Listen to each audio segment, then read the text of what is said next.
बड़ी खबर दिल्ली से, जहां पर एनडीए नेताओं की बैठक खत्म हो गई है। बीजेपी अध्यक्ष जेपी नड्डा के घर पर बैठक हो रही थी। आरएलडी से जयंत चौधरी और निषाद पार्टी से प्रवीण निषाद और अपना दल एस से अनुप्रिया पटेल बैठक में शामिल हुई। एनडीए दलों के बाकी नेता भी इस बैठक का हिस्सा थे।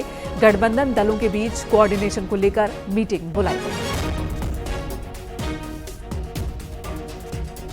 उपचुनाव से पहले ये बड़ी मीटिंग हुई है। यूपी में तमाम घटक दलों के साथ बीजेपी के बड़े नेताओं की ये मीटिंग हुई है। बीजेपी अध्यक्ष जेपी नड्डा के आवास पर मीटिंग हुई, जिसमें आरएलडी के जयंत चौधरी मौजूद थे, निषाद पार्टी से प्रवीण निषाद मौजूद थे, अपना दल एस से अनुप्रिया पटेल मौजूद थी।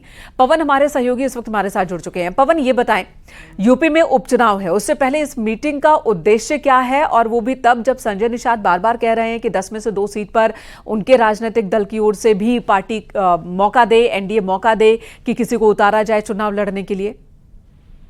देखिए, जाहिर तौर पर यह बैठक जो थी तकरीबन आधे घंटे बैठक चली और बैठक में एनडीए दलों के बीच में समन्वय बनाने को लेकर चर्चा हुई। जिस तरह से आपको याद हो, जब तीसरा कार्यकाल की प्रधानमंत्री नरेंद्र मोदी शपथ ली थी तो उन्होंने कहा था कि एनडीए घटक दलों के बीच में समन्वय होना बहुत जरूरी है, लगातार पार्टी नेताओं के बीच में बैठक होते रहना बहुत जरूरी है। तो उसी के चलते आज ये बैठक एनडीए नेताओं की यहाँ दिल्ली में बुलाई गई थी और तमाम नेता इस बैठक में शामिल हुए। तो उसमें आपसी समन्वय किस तरह से हो, उन सब विषयों को लेकर चर्चा हुई। आगामी कुछ दिनों में आपको और कई सारी ऐसी बैठकें देखने को मिलेंगी। इसमें अगर किसी घटक दल को कोई समस्या है या कोई अपनी बात रखनी है तो ऐसी बैठकों के बीच में अपनी बातें रख सकते हैं, चर्चा कर सकते हैं बीजेपी के साथ। अगर उनको कुछ और कोई समस्या है, कुछ अपनी और बात रखनी है तो ऐसी बैठकें आगे। पवन, क्या ओपी राजभर की पार्टी से कोई था? देखिए, आज सुबह जो है, जो आज अटल जी को की निर्वाण दिवस था तो उसके चलते वहाँ तमाम एनडीए घटक नेताओं को जो न्योता गया था, तो उसमें जो लोग यहाँ पहुंचे थे वो लोग आज बैठक में शामिल हुए थे। जो लोग आज शामिल नहीं हो पाए, आगामी बहुत जल्दी ही एक और एनडीए घटक दलों की बैठक बुलाएगी और सब नेता उस बैठक में शामिल रहेंगे। ठीक है, धन्यवाद पवन इस वक्त पूरी जानकारी देने के लिए।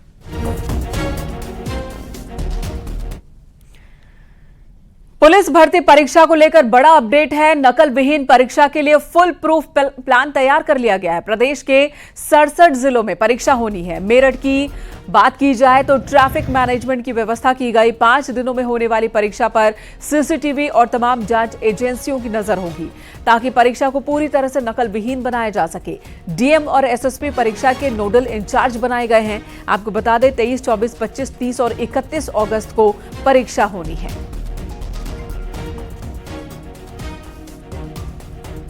जो चेकिंग फ्रिस्किंग है इस बार पुलिस के द्वारा की जाएगी। पिछली बार सिक्योरिटी एजेंसी द्वारा की गई थी, लेकिन इस बार हर एक केंद्र पर एसएचएमडी, डीएफएमडी लगाए जा रहे हैं। चेकिंग फ्रिस्किंग कार्य हमारे द्वारा किया जाएगा, पुलिसकर्मियों द्वारा किया जाएगा। साथ साथ उनके बायोमेट्रिक्स लिए जाएंगे, आधार कार्ड लिए जाएंगे। सब जगह सीसीटीवी व्यवस्था की गई है। हर एक परीक्षा केंद्र पर कंट्रोल रूम रहेगा, सीसीटीवी कंट्रोल रूम। उसके साथ साथ जनपद स्तर पर एक कंट्रोल रूम रहेगा और एक प्रदेश स्तर पर कंट्रोल रूम रहेगा।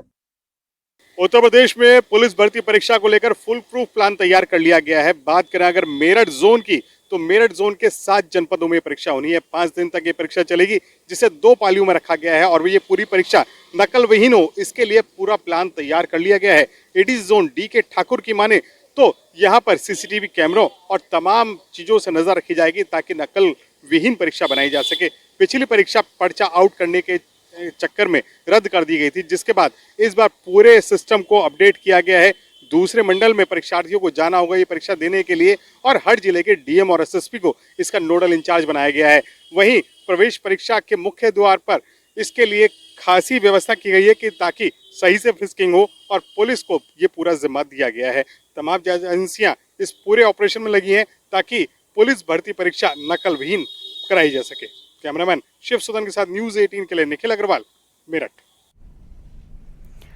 मेरठ में भाई के कातिल को पुलिस ने पकड़कर जेल भेजा है। पुलिस ने खुलासा किया कि मृतक की पत्नी का देवर के साथ प्रेम प्रसंग था, जिसके बाद मृतक की पत्नी और मृतक के भाई ने प्लानिंग की। पहले मृतक की पत्नी ने चाय में नींद की गोली मिलाई और फिर दोनों ने मिलकर रशीद की हत्या कर दी। 10 तारीख को रशीद का शव मिला था। उस वक्त संपत्ति बंटवारे का मामला सामने आया था, लेकिन अब पुलिस ने इस मामले का खुलासा कर दिया है। ये वारदात सरधना थाना क्षेत्र की है। गुलफाम की जो पत्नी है गजाला, उसका उसके दूसरे पुत्र गुलफाम से अवैध संबंध थे, जिस कारण से योजना बना के इन्होंने उसको नशीला पदार्थ खिला के पूरे घर को बेहोशी हालत में कर दिया और मार कर जो है योजना के अनुसार कि मृत्यु के बाद हम शादी कर लेंगे, जिससे मृत्यु कर दिया था, जिस पर अभियुक्त गिरफ्तार हुआ है गुलफाम, और जिससे आला कत्ल दाव भी बरामद किया है।